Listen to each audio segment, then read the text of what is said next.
हजारीबाग के कुसुम्बा कांड को लेकर सियासत अब और तेज हो गई है। इस मामले में अब कांग्रेस ने पुलिस जांच पर गंभीर सवाल खड़े किए हैं। कांग्रेस की राष्ट्रीय सचिव अंबा प्रसाद ने पूरे मामले की सीबीआई जांच की मांग की है। अंबा प्रसाद ने कहा कि इस मामले में जो एफआईआर दर्ज की गई है और जो सच्चाई सामने आ रही है, दोनों में अंतर नजर आ रहा है। उन्होंने पुलिस की कार्यशैली पर सवाल उठाते हुए कहा कि क्या सूचक और आरोपी एक ही व्यक्ति हो सकते हैं? अगर ऐसा है तो जांच की दिशा पर सवाल उठता है। उन्होंने ये भी पूछा कि एफआईआर में जिन लोगों का जिक्र है, उनकी गिरफ्तारी अब तक क्यों नहीं हुई है और किस तकनीकी साक्ष्य के आधार पर 3 लोगों को आरोपी बनाया गया है। अंबा प्रसाद ने कहा कि सिर्फ पुलिसिया बयान के आधार पर कोर्ट में ट्रायल नहीं होता, ठोस साक्ष्य जरूरी होते हैं। उन्होंने इस पूरे मामले में डीएनए जांच नहीं होने और मेडिकल रिपोर्ट के कुछ पहलुओं को सार्वजनिक नहीं किए जाने पर भी सवाल उठाए। इसके साथ ही उन्होंने कहा कि जिस समय घटना हुई उस समय पूरे गांव में रामनवमी का माहौल था। ऐसे में जांच की दिशा और स्पष्ट होनी चाहिए। अंबा प्रसाद ने पुलिस प्रशासन से कई सीधे सवाल पूछे। उन्होंने पूछा कि क्या सभी संभावित पहलुओं की जांच की गई, क्या सभी संदिग्धों से पूछताछ हुई और क्या जांच पूरी तरह निष्पक्ष है। मैडम तदाशा मिश्रा, आपको पता है कि मैं माननीय डीजीपी मैडम आदरणीय डीजीपी मैडम तदाशा मिश्रा जी, जो आपके द्वारा पुलिस अधीक्षक कार्यालय में 1/4/2026 को आपके निर्देशानुसार जो प्रेस कॉन्फ्रेंस करवाया गया था या प्रेस रिलीज जारी कराया गया था, कुसुम्बा और विशुनगा के उस बच्ची के जघन्य अपराध जिसने किया था उसका उद्भेदन के रूप में, उस प्रेस विज्ञप्ति को जब पढ़ते हैं तो झारखंड पुलिस के काबिलियत पे हंसू या रो समझ में नहीं आता है। ये प्रेस विज्ञप्ति है, मैं एक कॉपी आपको भी देती हूँ। मैं कोई एक प्रेस विज्ञप्ति रिसीव कर लीजिए। जब पूरा प्रदेश और पूरे देश में ये सनसनीखेज हत्याकांड का खुलासा को लेके, उसका कारण को लेके या गिरफ्तारी का उद्भेदन को लेके बेचैनी से लोग इंतजार कर रहे थे, तब 1/4/2026 को ये प्रेस रिलीज जारी किया जाता है मध्य रात्रि में। अब मेरा सवाल जो है वो पूर्ण रूप से ये प्रेस रिलीज पे आधारित है। कुछ भी प्रेस रिलीज में जो लिखा हुआ है उससे बाहर नहीं है। और मेरा सवाल सीधा डीजीपी मैडम से है, जो मैं सीधा आती हूँ सवाल पे। मैं शुरू करती हूँ पैरा 2 से। पैरा 2 में आपके अनुसार जो मृतका की हत्यारण है और वही सूचक भी है, तो जो इस पे कांड दिखाया गया है, जो कांड ये प्रेस विज्ञप्ति पे, तो क्या ये एफआईआर का आवेदन बदला गया? क्योंकि अगर नहीं बदला गया तो अभियुक्त और सूचक दोनों एक है, सूचक भी वही है, अभियुक्त भी वही है, तो इसमें एफआईआर किससे साबित करवाइएगा? फिर तो रेशमी देवी, जो जिसको हत्यारण बोल दीजिए, या रेशमी देवी जो मृतिका की माँ है, उसको तो लाभ हो जाएगा और ये ट्रायल तो फेल कर जाएगा। दूसरा, आपके अनुसार कांड का लिखित आवेदन में रेशमी देवी ने धनेश्वर पासवान और अज्ञात पे केस दर्ज करने के लिए आवेदन दिया था कि वही लोग उनकी बच्ची का, नाबालिग बच्ची का रेप किया और हत्या किया। अब ये 8-9 दिन में हम लोग को पता नहीं चल पाया कि धनेश्वर पासवान का क्या हुआ। आपने धनेश्वर पासवान के साथ क्या किया? क्योंकि एफआईआर तो किया है, तो क्या वो निर्दोष है? क्या उसको क्लीन चिट दिया? कौन है धनेश्वर पासवान? अभी आते हैं तीसरे पैराग्राफ पे। ये 26 तारीख को एसआईटी का गठन किया गया। 30 तारीख के शाम से पहले एसआईटी का गठन में बड़े बड़े आईपीएस ऑफिसर भी थे सारे, मतलब ये एसआईटी गठन जो हुआ उसमें बड़े बड़े आईपीएस ऑफिसर हैं इस एसआईटी में। लेकिन 30 तारीख के शाम के पहले किसी को भी घटना के इर्द गिर्द भी नहीं देखा गया। सब सो रहे थे क्या? अब आते हैं पैरा 4 पे। ये जो लिखा गया है पैरा 4 पे, ये कौन सा तकनीकी साक्ष्य और असूचना आप संकलन किए और कब किए?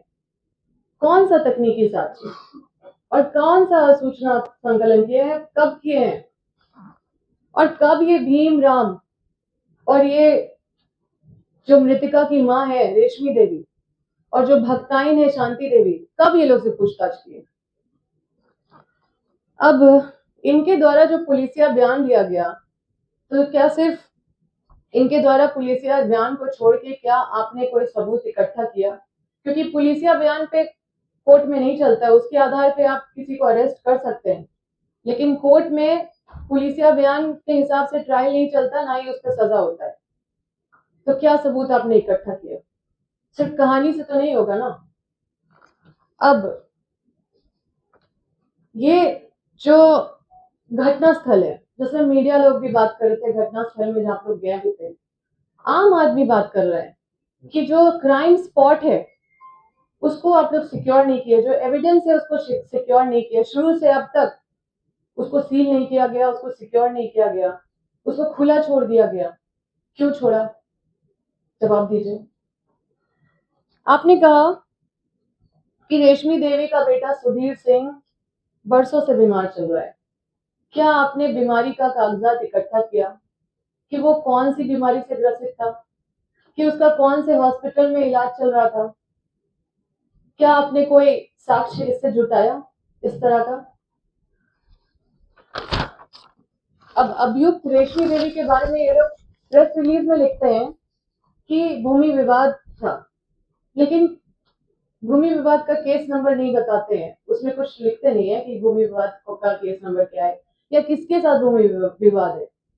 ये तो आपने नहीं लिखा, क्योंकि हम तो गए थे वहां पे और हमको पता है कि उसका कोई भूमि ही नहीं है, उसका तो बस इंदिरा आवास है। अब पता नहीं ये भूमि कहाँ से पैदा हो गया भाई। अब आते हैं पैरा 5 पे, यही हुआ है। तो आप देखिए कि अष्टमी से पहले ही बलि हो गया।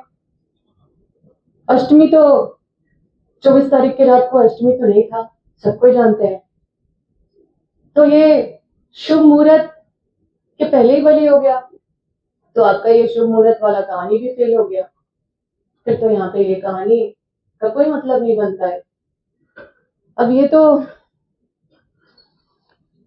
बड़ा अजीब नहीं लग रहा आप लोग को कि शुभ मुहूर्त तो बड़ा गड़बड़ा गया है, तो बड़ा ही अशुभ मुहूर्त में बलि हो गया भाई। अब आते हैं पैरा 6 पे। देखिए कितना कच्चा कहानी लिखे हैं लोग। अब आते हैं पैरा 6 पे। अब आप ही बताइए ना कि कोई राह चलते किसी को ये बोल दे कि चलो मेरी बेटी का हत्या करना है, साथ दो, तो क्या आपको लगता है कि कोई साथ देगा?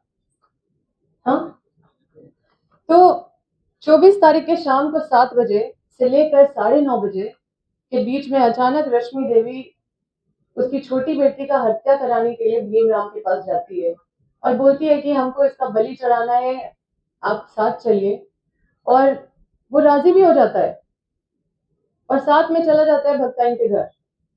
कहां से लाते हैं ऐसा वाहियात कहानी? कोई विश्वास करेगा जी? ऐसा होता है? कभी सुने? आजकल खाने का मतलब दावत भी अगर किसी को देंगे ना, तो अनजान के घर कोई जाता भी नहीं है खाना खाने के लिए। और आप सोचिए कि भीमराम जैसा कोई करेगा? और भीमराम चला भी गया, और चला गया भक्ताइन के घर। सिर्फ चला नहीं गया, वही गला घोट के मारा, वही गला घोट के मारता भी है। और उसके बाद पैरा 7 में लिखा हुआ है कि फिर पत्थर से भीमराम ने मृतिका का सर फोड़ दिया। ये चंदा मामा का कहानी सुन के लगता है कि डीजीपी मैडम के साथ साथ जितने भी उनके टीम के लोग हैं, जितने भी सब कांस्टेबल से भी निचले दर्जा का उनको ज्ञान है। क्यों पद में बैठे हुए हैं? छोड़ दीजिए ना। अच्छा, इनकी कहानी आप पढ़िएगा तो भक्ताइन के घर में ही इनकी कहानी खत्म हो गई। लाश जिस जगह पे मिली, लाश को जहां पे पाया गया, वहां तक इनकी कहानी गई ही नहीं। तो वहां तक तो कहानी पहुंचाना चाहिए था ना। जिस जगह पे उस बच्ची का लाश मिला, उस जगह पे तो वहां तक तो कहानी पहुंचाना चाहिए था।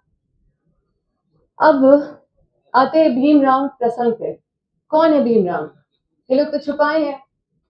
क्यों छुपाए? इस पुलिस का इन्वेस्टिगेशन का रिपोर्ट से कांप रहा होगा। आप ये इन्वेस्टिगेशन जो देख रहे हैं, इससे दोबारा ये मृतका का हत्या किया गया है, उसका गला घोटने का काम किया गया है।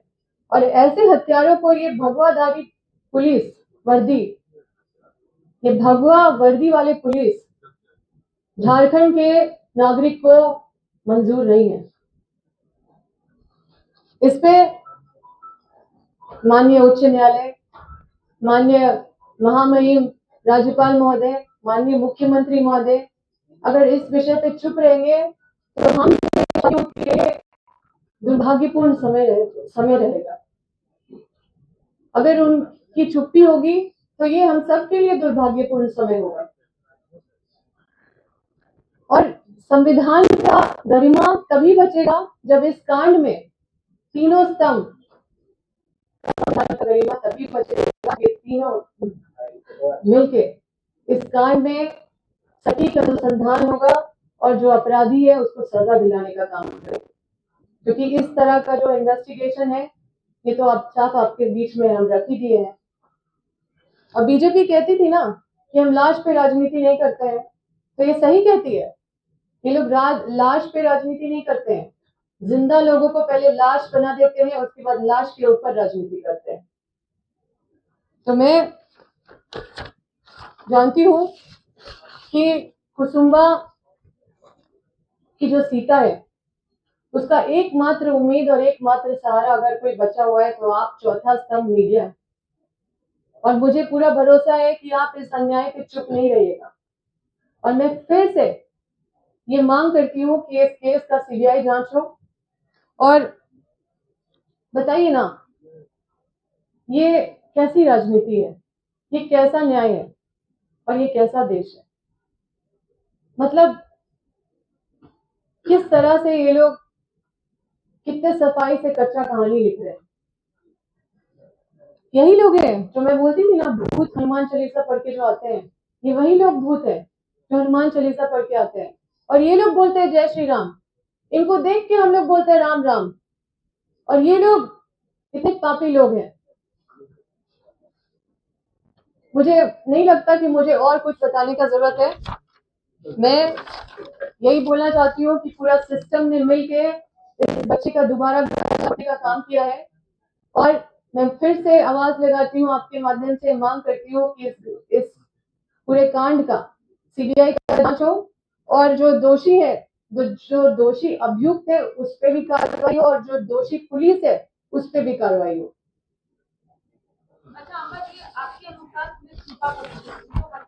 उन्होंने कहा कि इस मामले को लेकर जो विरोध प्रदर्शन हो रहे थे उन्हें वापस ले लिया गया है, लेकिन अब सवाल और भी बड़े हो गए हैं। फिलहाल इस पूरे मामले पर पुलिस या सरकार की ओर से कोई विस्तृत प्रक्रिया सामने नहीं आई है, लेकिन सवाल उठता है कि क्या ये मामला सच्चाई तक पहुंचेगा या सियासत के भंवर में उलझ कर रह जाएगा। इस मामले में आप क्या सोचते हैं? क्या इस मामले की सीबीआई जांच होनी चाहिए? कमेंट में अपनी राय जरूर दें और सब्सक्राइब करें मुनादी लाइव। मुनादी लाइव के लिए रांची से कुमार अमित की रिपोर्ट।